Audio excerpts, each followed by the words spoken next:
My hand accidentally hit her butt. The alien woman smiled. I like that. Do it again, human, she said.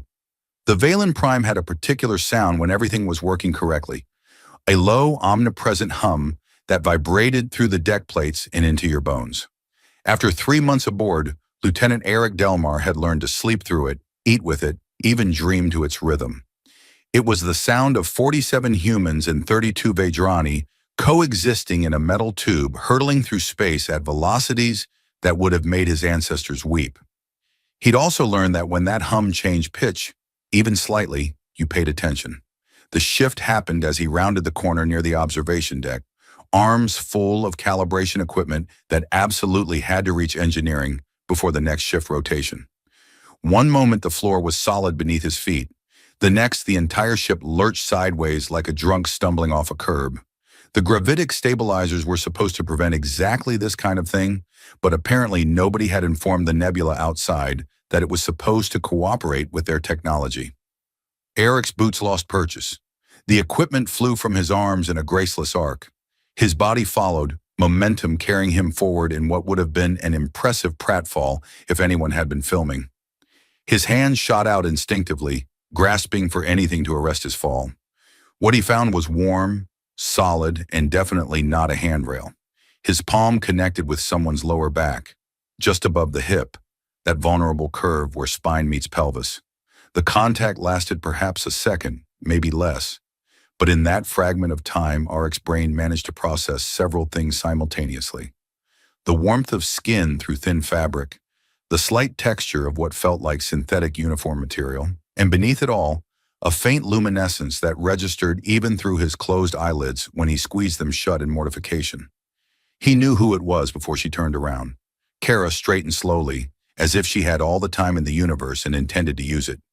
When she looked over her shoulder, one eyebrow raised in an expression that could have meant anything from mild curiosity to impending violence, Eric felt his stomach drop in a way that had nothing to do with the ship's stabilizers. She was Vedrani, which meant she looked almost entirely human except for the ears. Long, elegant, tapering to points that extended past where human ears would end, giving her a profile that seemed designed to make artists weep and junior officers forget how to form coherent sentences. Her skin held that characteristic azure undertone, faint enough that you might miss it in dim light, obvious enough now in the corridor's bright illumination. Her dark hair was pulled back in the efficient style favored by navigation officers who didn't have time for vanity, but somehow made it look like a fashion choice anyway. Lieutenant Delmar, she said, and her voice had that particular musical quality that Vedrani voices possessed, like someone playing a familiar song on an instrument you'd never heard before. That was an interesting maneuver. Arik scrambled to his feet, nearly slipping again in the process. The equipment he'd been carrying lay scattered across the deck like evidence at a crime scene. His face felt hot enough to register on thermal sensors.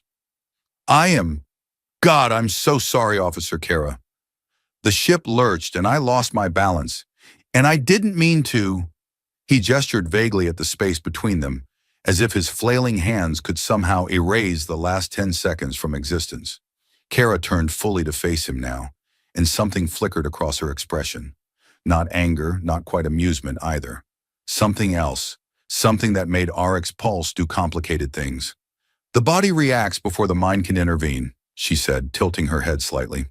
Those long ears caught the light, and Arik found himself staring before forcing his gaze back to her eyes. That was worse somehow. Her eyes were large and dark, with flecks of silver that seemed to shift like stars in deep space. It's a common problem in variable gravity situations. Right, yes, common problem. Happens all the time. Eric bent to gather his scattered equipment, grateful for an excuse to break eye contact. His hands were shaking slightly. I should really watch where I'm going. Perhaps, Kara said, and there was something in her tone now that made him look up despite himself. She was smiling just barely, one corner of her mouth lifted in what might have been conspiracy or might have been something more dangerous. Or perhaps the ship should stop throwing people at each other. She stepped closer, and Arik's breath caught. The corridor suddenly felt much smaller than its actual 3-meter width. When Vedrani moved, They moved with a particular grace that suggested they operated under slightly different physical laws than everyone else. I like that, Kara said, her voice dropping to something quieter, more intimate. Her eyes held his, steady and unblinking. Do it again, human. The words hung in the air between them like a gravitational anomaly of their own creation. Auric's brain, which had served him reasonably well through academy training and 3 tours on various vessels, chose this moment to completely abandon ship. His mouth opened, closed, opened again. I what? But Kara was already turning, already walking away down the corridor with that same impossible grace, her footsteps silent against the deck plates. She didn't look back, but somehow Auric knew she was still smiling. He stood there, arms full of equipment he'd forgotten he was holding, and watched her disappear around the corner. The Valen Prime's hum had returned to its normal pitch. Everything was back to standard operational parameters. Everything except the feeling of her skin against his palm, which his nervous system seemed determined to preserve in perfect detail, and the echo of her words which kept playing on repeat in his head like a corrupted data file he couldn't delete. Around him, the ship continued its journey through the nebula, indifferent to the small chaos it had created. Somewhere on the bridge, sensors would be analyzing what had caused the gravitational hiccup. Engineers would be checking systems. The universe would continue operating according to known physical laws. But Lieutenant Auric Delmar, standing alone in a corridor, with his heart beating like a malfunctioning reactor, suspected that some laws had just been fundamentally rewritten. He looked down at his hands, still trembling slightly, and wondered what in all the explored systems he'd just gotten himself into. The thing about serving on a ship with 79 souls aboard was that you couldn't hide. Not really. You could take alternate routes through the corridors, time your meals for off-peak hours, suddenly develop a passionate interest in maintenance logs that absolutely required your attention in the furthest reaches of the engineering section. But eventually, inevitably, the ship's rotation would betray you. Auric had managed 4 days. 4 days of successfully not being in the same room as Kara, which he considered a minor miracle given that the Valen Prime had roughly the same interior volume as a small apartment building. He'd become intimately familiar with Junction 7's faulty atmospheric recycler. He'd volunteered for inventory duty in Storage Bay 3, where nobody went unless they enjoyed the company of spare parts and their own thoughts. He'd even started taking his coffee in engineering, where the background noise was loud enough to drown out his brain's tendency to replay certain conversations on an endless loop. The universe apparently had a sense of humor about these things. The commissary at 0300 hours was supposed to be empty. Everyone knew this. Third shift ate at 0200, first shift wouldn't arrive until 0600, and the liminal space between belonged to insomniacs and people actively avoiding social interaction. Auric had counted on this. He'd run the probabilities. He hadn't accounted for Vedrani's sleep cycles operating on a completely different biological schedule. Kara sat alone at a corner table, illuminated by the soft blue glow of a data tablet and something in a cup that definitely wasn't coffee. The liquid inside gave off its own faint luminescence, pale green like foxfire, casting strange shadows across her face. She didn't look up when Auric entered, though her ears shifted slightly, an involuntary response to sound that he'd learned to recognize among the Vedrani crew. He could leave. The door was right there. He could claim he'd forgotten something, or remembered something, or suddenly recalled that he had an urgent appointment with literally anything else. Auric. She said his name without looking up, still focused on whatever data scrolled across her screen. Not Lieutenant Delmar, just Auric. The nutritional synthesizer makes something approximating chamomile at Station 4. You look like you need it. His escape route evaporated. Social protocols dictated response. His legs, traitors that they were, carried him toward the synthesizer. His hands, operating on some autopilot he didn't authorize, programmed a cup of the least offensive thing available. When he turned around, Kara was watching him with that same unreadable expression she'd worn in the corridor 4 days ago. You've been avoiding me, she said. It wasn't a question. Auric held his cup like a shield. The synthesized chamomile smelled almost right, which somehow made it worse. I've been busy. Maintenance schedules, calibration rotations. You know how it is. I do know how it is. Kara gestured to the empty seat across from her. Storage Bay 3 hasn't required inventory checks in 6 months. Junction 7's recycler has been scheduled for replacement since before we left dock. Engineering already has sufficient staff for coffee service. She took a sip of her glowing beverage. Your avoidance patterns are very thorough.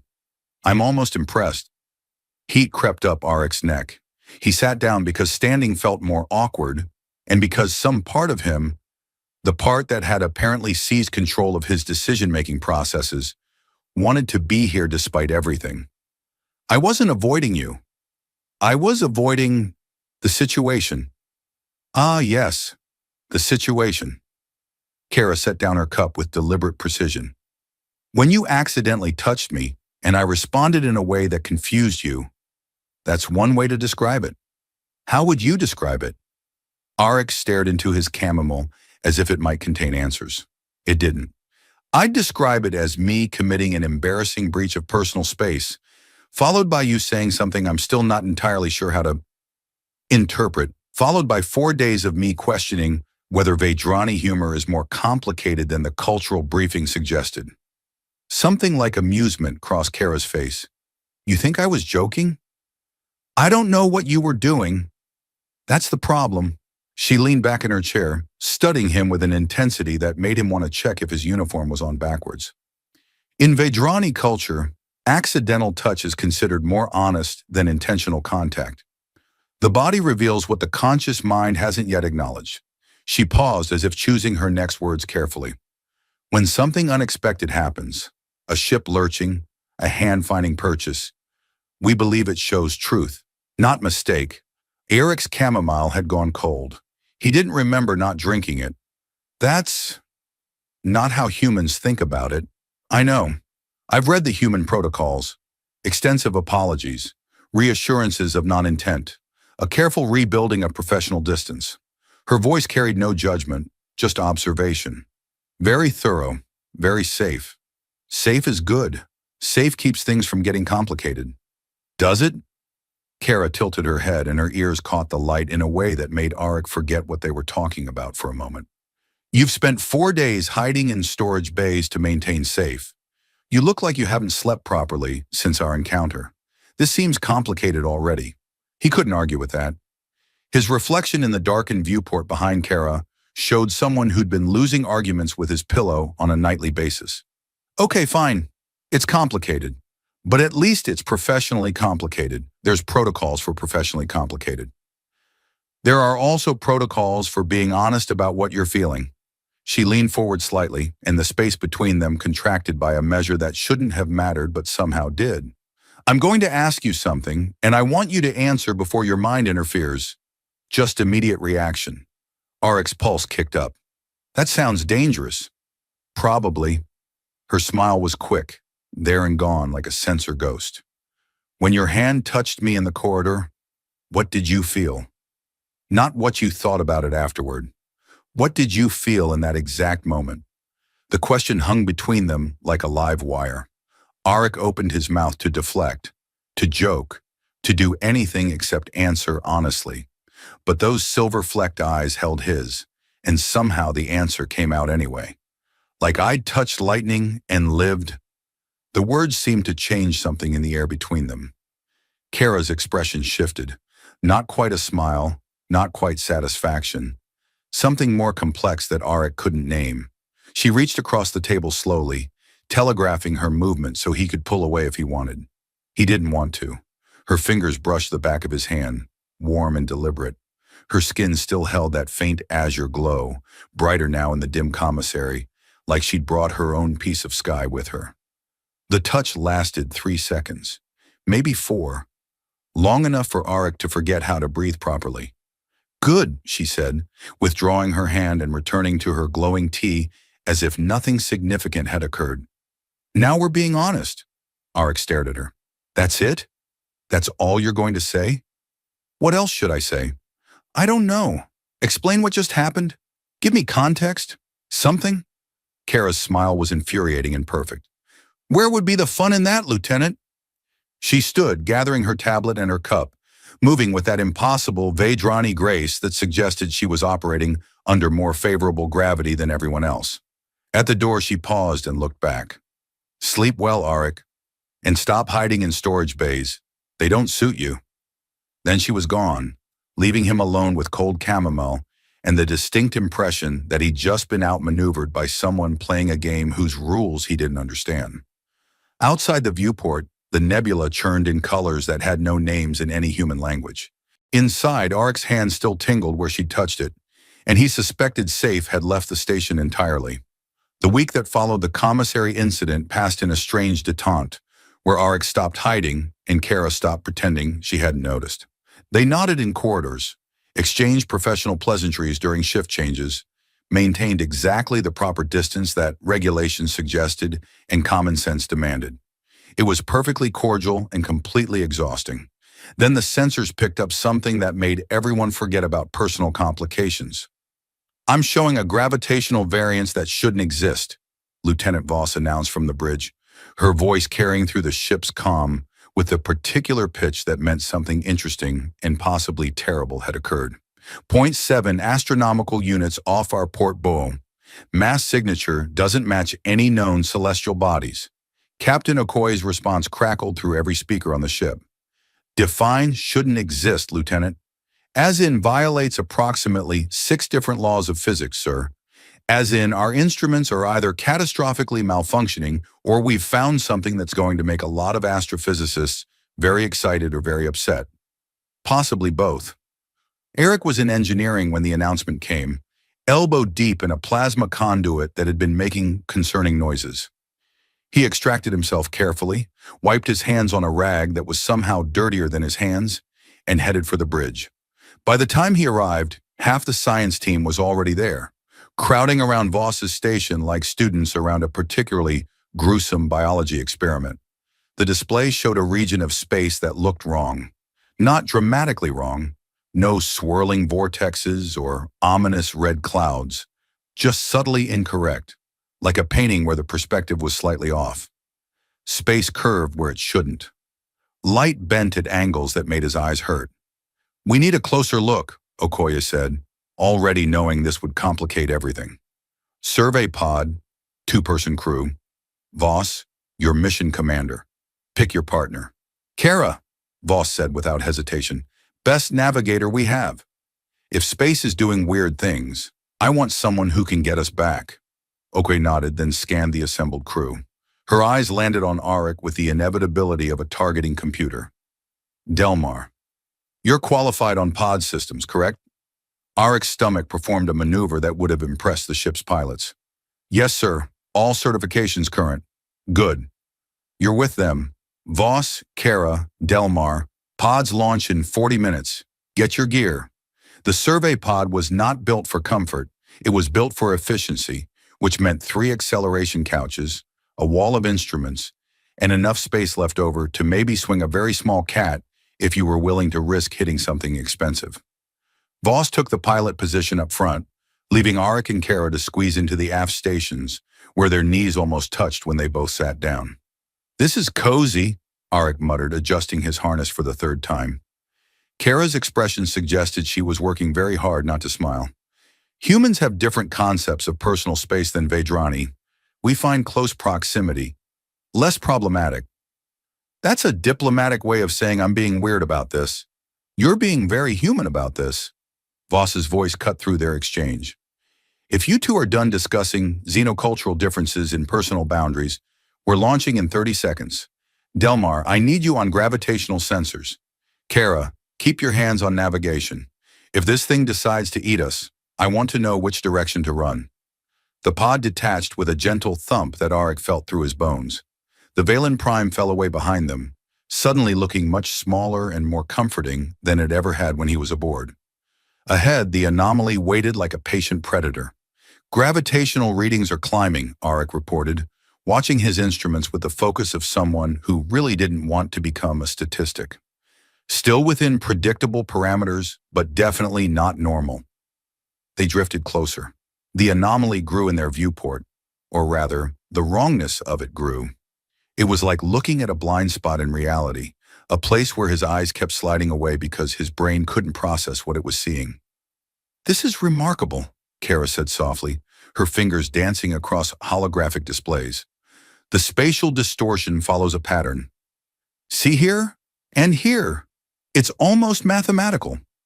Arik looked where she indicated and saw what she meant. The chaos had structure, like an equation written in gravity and starlight. "That's not natural." "No," Kara agreed. "It's not." Voss was about to respond when every alarm in the pod started screaming at once. The anomaly pulsed, not metaphorically, actually pulsed, like a heart beating in the fabric of space. The shockwave hit the pod broadside and sent them tumbling. Arik's harness dug into his chest. His instruments flared with readings that couldn't possibly be correct. The lights died, replaced by emergency strips that bathed everything in red. "I've lost propulsion," Voss shouted over the alarms. "Backup thrusters aren't responding. Kara, tell me you've got navigation." "Navigation is offline. Main computer is offline. I'm trying to reboot, but..." Kara's voice cut off as another pulse hit them. Weaker this time, but enough to set them spinning. Arik's training took over, his hands moving across dark panels, finding manual overrides by touch and memory. "Switching to emergency power. Give me 10 seconds. Those 10 seconds lasted approximately 10 years. In the darkness, lit only by the emergency strips and the faint glow of Kara's skin, Arik became acutely aware of several things. The sound of their breathing, quick and sharp, the absolute silence outside the pod. No engine hum, no comforting vibration of functioning systems, and the anomaly itself visible through the viewport, no longer wrong-looking, but actively hostile, churning with energies that definitely wanted to kill them. Power flickered back. Instruments rebooted with painful slowness. Voss got thrusters back online and immediately started putting distance between them and the anomaly. Nobody spoke until the Valen Prime appeared in their viewport, solid and real and beautifully boring. They docked in silence. The hangar crew helped them out of the pod, with the careful attention usually reserved for people who'd narrowly avoided becoming cosmic debris. Arik's legs felt uncertain about the concept of gravity. His hands were shaking in a way he hoped nobody would notice. Kara noticed. Of course she did. As Voss headed off to brief the captain, Kara caught Arik's arm. Her hand was steady, warm through his sleeve. "You did well in there. I pressed some buttons and hoped they were the right ones. You kept us alive." "That's not nothing." She hadn't let go of his arm yet. In the harsh hangar lights, the azure tone of her skin seemed brighter, her ears slightly flushed at the tips. Something he'd learned meant heightened emotion among Vedrani. "When the power went out and everything was dark, you weren't afraid." "I was absolutely terrified. But you still acted." "That's different." She released his arm finally, but the absence of her touch felt like its own presence. In Vedrani culture, we have a saying, "Crisis reveals constellation." It means that stress shows who someone truly is, the pattern of their character. Arik managed something like a laugh. "And what pattern did you see?" Kara's smile was soft, almost private. "One I'd like to see again, preferably in less life-threatening circumstances." She walked away before he could formulate a response, leaving him standing in the hangar bay with the smell of ozone and recycled air, and the growing certainty that the anomaly outside the ship wasn't the only thing warping the normal rules of his universe. His arm still felt warm where she touched it. 3 months ago, he would have dismissed it as residual adrenaline. Now he wasn't sure he could dismiss anything about Kara at all. The problem with nearly dying in space was that it gave you perspective you didn't necessarily want. Arik spent the following day doing routine maintenance and thinking non-routine thoughts, most of which centered on the question of what exactly he was doing and why he was working so hard to pretend he wasn't doing it. The ship's database access terminal in the rec room offered answers, or at least distraction. At 2100 hours, with most of the crew either on duty or asleep, Arik settled into a corner station and started searching. Vedrani culture, social customs, communication patterns. He told himself it was professional curiosity, a reasonable desire to better understand his crewmates. The fact that he kept gravitating toward entries about interpersonal relationships was purely coincidental. "Resonance pairing," he muttered, reading an entry that seemed to circle around its subject without quite landing on a definition. A phenomenon recognized by Vedrani, but difficult to translate into human terminology. Characterized by synchronistic physical responses, heightened awareness of another's presence, and he stopped. The next part was either mistranslated or deeply confusing. And the body's recognition of compatible electromagnetic fields? That can't be right. Your translator is working fine. Engineer Rojas dropped into the chair beside him with the casual invasion of personal space that came from sharing quarters with someone for 3 months. She glanced at his screen and her eyebrows climbed toward her hairline. Oh, man. Oh, no, you've got it bad. Arik closed the screen with more force than necessary. I'm doing cultural research at 2100 hours on your off shift about Vedrani romantic customs. Rojas was grinning now, the kind of grin that suggested she was going to make his life difficult for her own amusement. Let me guess. Tall, great cheekbones, ears that go on forever. I have no idea what you're talking about. Kaira. You're researching Kaira. Rojas leaned back, looking delighted. Does she know you're doing homework on how to date her? I'm not, we're not. This is purely professional interest. Right, professional. That's why you nearly walked into a bulkhead yesterday when she smiled at you in the corridor. Arik had walked into that bulkhead. He'd hoped nobody noticed. I was distracted. You were distracted. Rojas made air quotes with entirely too much enthusiasm. Listen, Delmar, I'm going to give you some free advice as someone who's been watching this situation develop with great entertainment. Stop overthinking it. She likes you. You like her.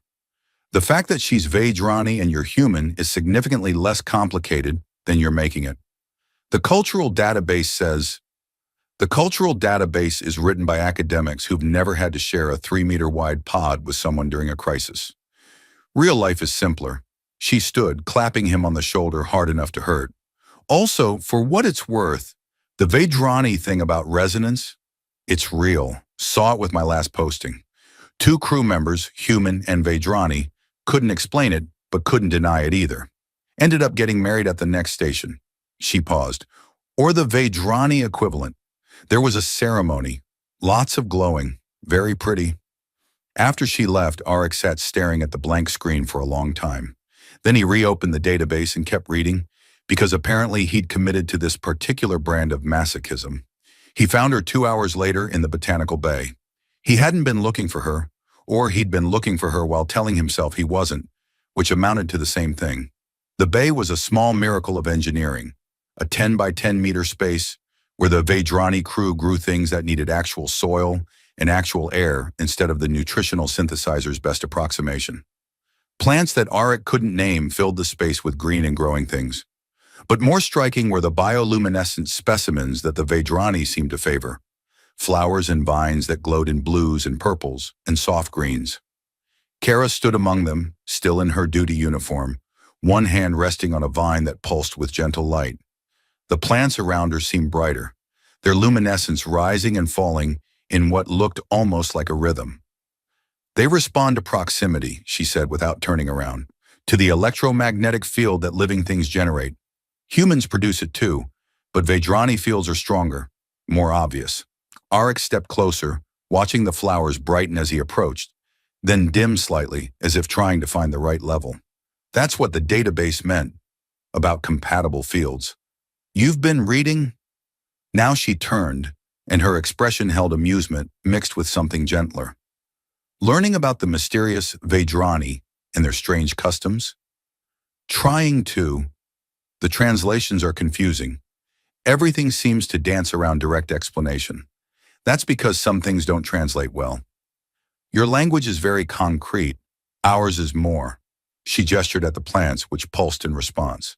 More about feeling than defining. When we say resonance, we mean something your scientists would measure in electromagnetic frequencies, but we experience as recognition, as rightness. That's terrifying, Arik said honestly. Why? Because what if you're wrong? What if the body recognizes something that isn't actually there? Kara stepped closer. The plants brightened noticeably. The body doesn't lie, Arik. The mind lies. The mind creates stories and doubts and complications. The body just knows. She was close enough now that he could see the silver flecks in her eyes shift like stars. In the pod, when the power failed and everything went dark, what did you feel? Terrified, focused, responsible for keeping us alive. And he knew what she wanted him to say, knew that saying it would change something fundamental between them. But standing here among glowing plants that responded to whatever strange energy humans and Vajrani generated, with her eyes on his and the faint warmth of her skin creating its own light, he found he couldn't lie. And aware of exactly where you were, like I could feel you in the dark, like my body knew where yours was, even when I couldn't see. The plants flared brighter. Kara smiled, and it was the most unguarded expression he'd seen from her. No mystery, no games, just genuine pleasure. Yes, that's resonance. That's what I've been trying to tell you without frightening you away. I'm already frightened. I know. She reached out slowly, giving him time to pull back. When he didn't, her hand found his cheek, warm and deliberate. Her touch sent something electric through his nervous system that had nothing to do with actual electricity and everything to do with what she'd been trying to explain. But you're still here. The plants around them pulsed in waves of blue and green, responding to something Arik couldn't see, but could definitely feel.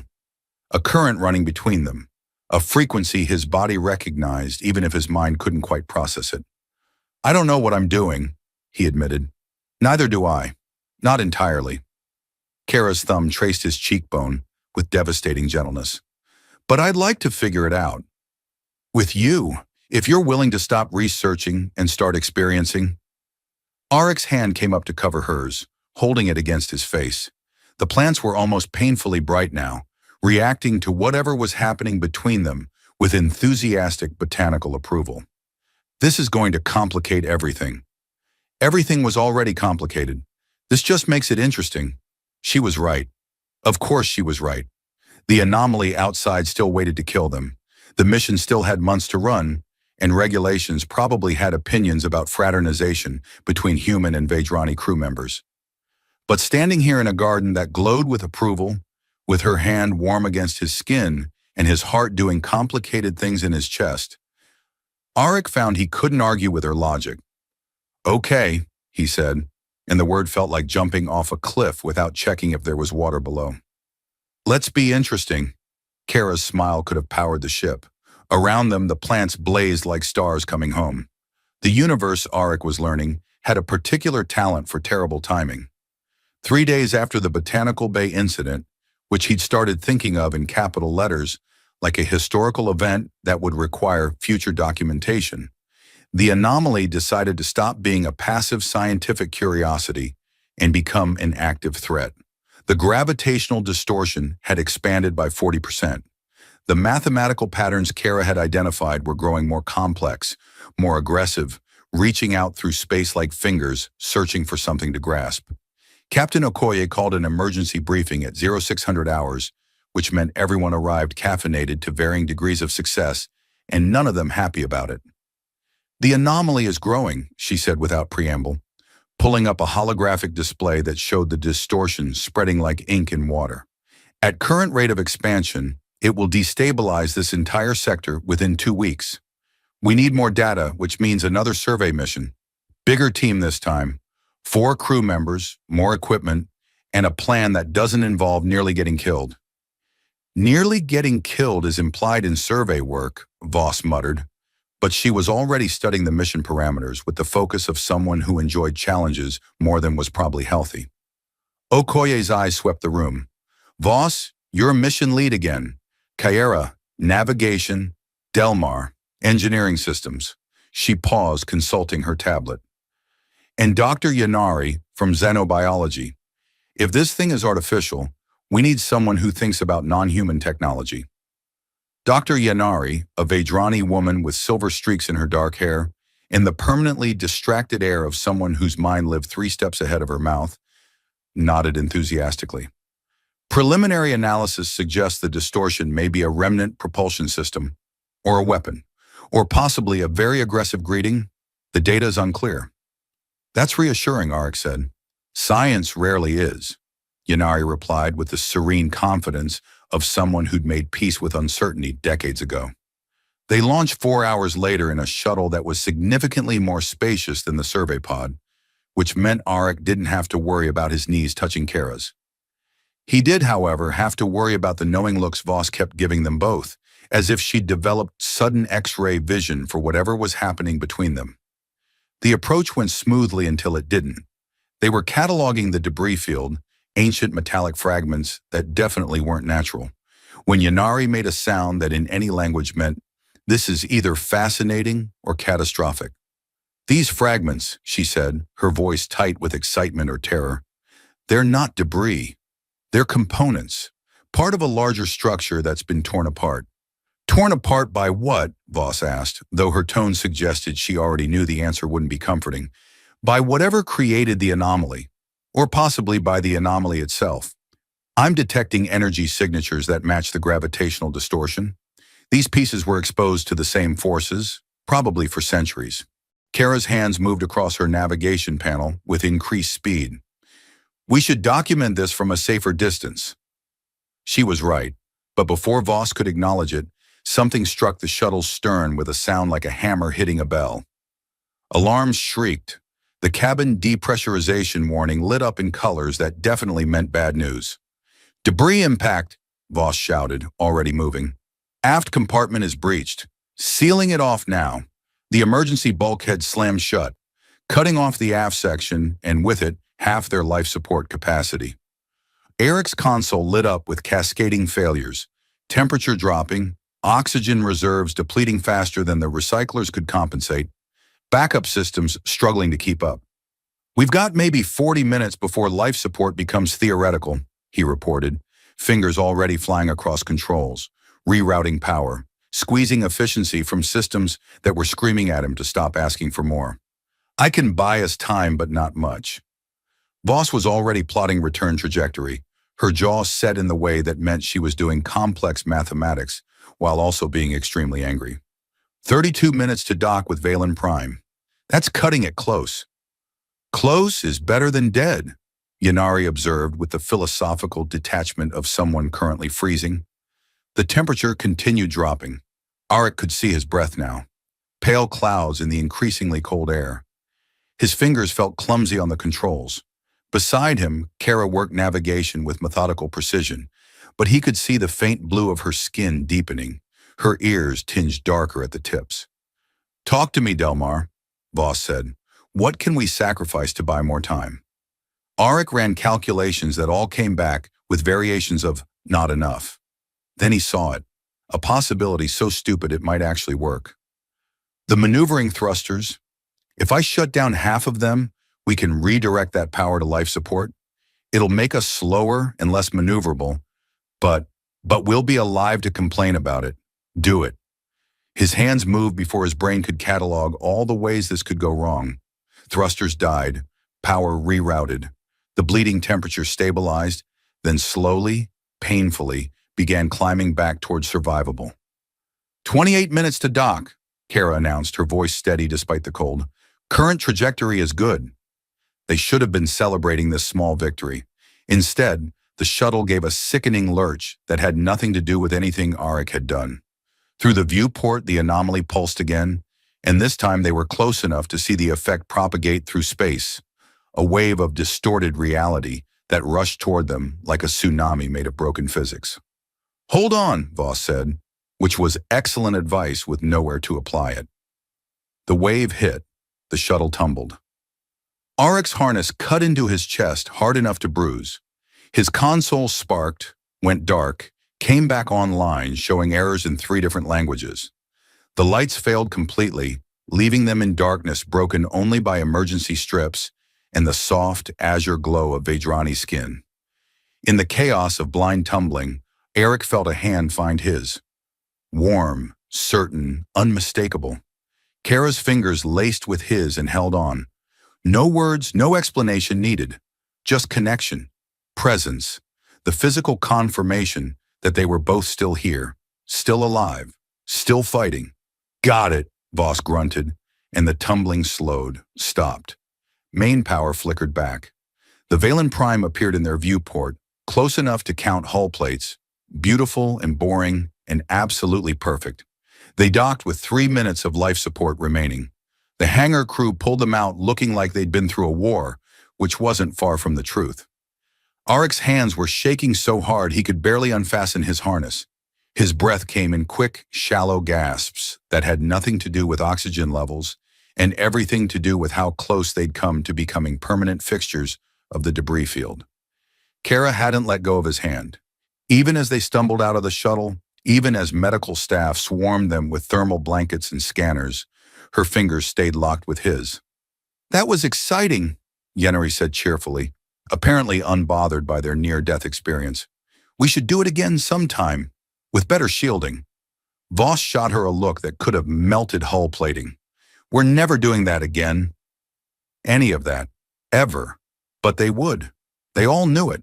The anomaly was still out there, still growing, still demanding answers that might kill them in the finding. The mission wasn't over. If anything, it was just beginning. Later, after medical cleared them and the adrenaline started wearing off, Arik found Kara in the corridor outside the crew quarters. She looked exhausted, her usually luminous skin dim with fatigue, but when she saw him, something brightened. "Your hand was warm," she said without preamble, "in the dark, when everything was falling apart." I could feel it. Arik stepped closer, close enough to see the silver flecks in her eyes. "Resonance? Resonance," she confirmed. "Or maybe just not wanting to die alone. Hard to tell the difference sometimes." He laughed, surprised he still could. "That's terrifyingly honest. I'm Vidrani. We don't do comforting lies." But her smile was gentle, and when he reached for her hand again, she met him halfway. Around them, the Valen Prime hummed its familiar song, and outside, the anomaly waited with the patience of something that had already destroyed civilizations and wouldn't mind adding one more. But here, in this moment, holding hands with someone whose electromagnetic field apparently resonated with his in ways science could measure but he could only feel, Arik decided that some things were worth the risk, even if they killed him, especially if they didn't. The breakthrough came from the least likely source, a message buoy so old that its power cell should have died millennia ago, but somehow hadn't. The debris field had finally yielded something coherent, a mathematical sequence that Dr. Yanari managed to decode after 72 hours of obsessive work, and what Arik suspected was an unhealthy amount of stimulants. The crew gathered in the conference room while Yanari presented findings that redrew everything they thought they knew. The holographic display showed the anomaly not as a natural phenomenon or abandoned technology, but as something far worse. "It's a tear," Yanari said, her voice hoarse from exhaustion and excitement competing for dominance. "A literal rip in space-time, created accidentally by a civilization that was experimenting with faster-than-light propulsion. They destroyed themselves trying to close it. This buoy is their warning to anyone who comes after." Captain Okoye's expression suggested she was deeply tired of the universe presenting impossible problems. "How long until it consumes this sector?" "At current expansion rate? 3 weeks, maybe less." Yanari pulled up another display showing cascading gravitational failures spreading outward like cracks in glass. "Once it reaches critical mass, it becomes self-sustaining, unstoppable." The room absorbed this information with the enthusiasm usually reserved for terminal diagnoses. Voss broke the silence first. "The buoy just warned us to run. Did it mention how to actually fix this thing?" "There's a theoretical solution in the data." Theoretical being the operative word. Yanari highlighted a section of alien mathematics that looked more like abstract art than physics. "If we could generate an inverse gravitational field at precisely calibrated frequencies, we might be able to collapse the tear, close it permanently." "Might," Okoye repeated flatly. "Science is rarely absolute, Captain." What followed was the kind of desperate collaboration that either saved civilizations or killed everyone involved. The entire science team descended on the problem with the focus of people who'd run out of alternatives. Arik found himself working 18-hour shifts, translating alien engineering into something the Valen Prime systems could actually accomplish, which felt roughly equivalent to teaching a bird to speak ancient Greek. Kara worked beside him, her navigation expertise essential for calculating the exact positioning they'd need. They fell into a rhythm that Auric couldn't quite explain. A synchronization where he'd start a calculation and she'd finish it, where she'd identify a problem and he'd already be solving it. Rojas noticed, obviously, and made increasingly pointed comments about resonance and electromagnetic compatibility until Auric threatened to reprogram her quarter's temperature controls. "You two are disgustingly efficient together," Voss observed during one of their planning sessions, watching Auric and Kara work through a particularly nasty equation without speaking. "It's like watching one person with four hands." "Resonance," Kara said simply, not looking up from her calculations. "Or we've just been staring at the same data for so long we're developing a shared hallucination," Auric added. "Could be both," Kara agreed, and her hand found his under the table. Brief and warm. The plan they developed was elegant in theory and suicidal in practice. The Valen Prime would need to position itself within the anomaly's influence while generating an inverse field using every power system they had. The margin for error was approximately 0. If the calculations were wrong by even a fraction, they'd either accomplish nothing or tear a bigger hole in reality. "I love a plan with no middle ground," Rojas muttered when Okoye presented it to the crew. "Either we're heroes or we're a cautionary tale. Nothing in between." They ran simulations for 2 days. Every simulation ended in either success or catastrophic failure. 50-50 odds that made Auric's stomach hurt. But the alternative was watching the anomaly grow until it swallowed everything, so really the choice wasn't much of a choice at all. The night before the attempt, Auric couldn't sleep. He found himself in the observation deck at 0300 hours, watching the anomaly churn through the viewport like a wound in space. Kara arrived 10 minutes later, as if summoned by whatever strange connection they'd developed. "Couldn't sleep either?" he asked. "Vadrani don't require as much sleep as humans." "But no, I couldn't." She stood beside him, close enough that their shoulders touched. "Tomorrow we either save everyone or kill ourselves trying. It's romantic in a catastrophic sort of way." Eric laughed despite everything. "Is that Vadrani humor, or are you just trying to make me feel better?" "Both." She turned to face him fully, her eyes catching the starlight. "I want you to know something. If this doesn't work, if tomorrow is the last day we have, I'm glad I spent it having met you. Glad I touched you in that corridor. Glad the universe was clumsy enough to throw us together." "The universe has terrible timing but excellent taste," Auric said, and pulled her closer. She came willingly, fitting against him in a way that felt inevitable, like gravity or mathematics or any other fundamental force. "When this is over, when we've saved the sector and become insufferable about it, I want to figure out what this is, properly, without imminent death as a motivator." "I'd like that." Kara's smile was soft and certain. "Though I think we already know what this is. Our bodies figured it out before our minds caught up." The next morning, the Valen Prime moved into position with the careful precision of someone defusing a bomb while riding a roller coaster. Auric was stationed in engineering, hands on controls that would either channel enough power to collapse a tear in reality or overload every system and turn them into expanding plasma. Kara was on the bridge, monitoring their position relative to the anomaly with the focus of someone who knew that being off by 10 meters meant everyone died. "Power levels at maximum," Auric reported, watching his console light up like a festival. "All systems green. We're ready." "On my mark," Okoye said, her voice carrying the weight of command and the prayer of someone hoping physics worked the way theoretical xenotechnology suggested it should. 3, 2, 1.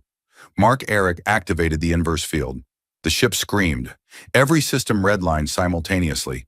The lights flickered between normal and emergency red, while alarms created a symphony of impending disaster. Through the bulkheads, he could hear the structure protesting, metal stress singing in frequencies that definitely weren't healthy. "Field is stable," Kara's voice came through the comm, steady as stone. "Anomaly is responding. It's collapsing. The tear is closing." The ship's screaming reached a crescendo, then suddenly stopped. The lights stabilized. The alarms cut off one by one, leaving a silence so complete that Auric thought for a moment he'd gone deaf. "Status report," Okoye demanded. "The anomaly is gone." Kara said, and Arik could hear the disbelief in her voice. Completely closed. Space is reading normal. We did it. The celebration that followed was loud, chaotic, and involved Rojas hugging Arik hard enough to crack ribs while shouting something about impossible odds and buying lottery tickets. The captain made a ship-wide announcement that probably sounded professional, but got drowned out by cheering.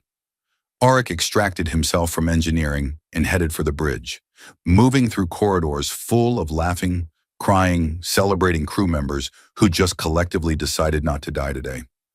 He found Kara standing at her navigation station, staring at readings that confirmed empty space where a reality-destroying anomaly used to be. She looked up when he entered. Her smile could have powered the ship. "Lieutenant Delmar," she said formally, though her eyes were warm with everything they hadn't said yet. "Officer Kara," he replied, matching her tone. Then, because regulations could wait and life was too short, and they just saved an entire sector. "I believe you mentioned something about figuring this out properly." "I did." She crossed the bridge to meet him, and every person there suddenly found somewhere else to be. "Any thoughts on how to proceed?" "I'm thinking we start by acknowledging that my body absolutely knew what it was doing when it touched you in that corridor. That maybe accidental contact isn't accidental when the universe is trying to tell us something." Kara's laugh was bright and unguarded. "That's very philosophical for an engineer. I've been reading, trying to understand resonance and electromagnetic fields and why some Vajrani woman decided that a clumsy human was worth her time. You're not clumsy. You're exactly where you're supposed to be." She took his hand, and the familiar warmth flooded through him, comfort and electricity and recognition all at once. "And I didn't decide anything. My body did. I just finally listened." Around them, the Valen Prime hummed its steady song, carrying them through space that was, for the moment, refreshingly free of reality. Destroying anomalies. The mission would continue. There would be new discoveries, new dangers, new impossible situations that required impossible solutions. But Arik had learned something in the past few weeks, standing in corridors and botanical bays and observation decks with someone whose electromagnetic field apparently resonated with his in ways that science could measure, but he could only feel. Sometimes the universe threw you at exactly the right person at exactly the right time, and the only logical response was to stop questioning and start trusting. "So," Kara said, still holding his hand, her smile full of promise and mischief and everything they hadn't figured out yet. "Tell me again how you accidentally touched me." Arik grinned. "I'm pretty sure that story gets better with each retelling." "Then let's keep telling it, for the next several years. Possibly longer." "Sounds perfect," Arik said, and meant it with every frequency his body could generate. Outside the viewport, the stars wheeled past in their ancient dance, indifferent and eternal. Inside, two people whose bodies had known before their minds caught up stood together, finally listening. The universe, it turned out, had excellent timing after all. The end.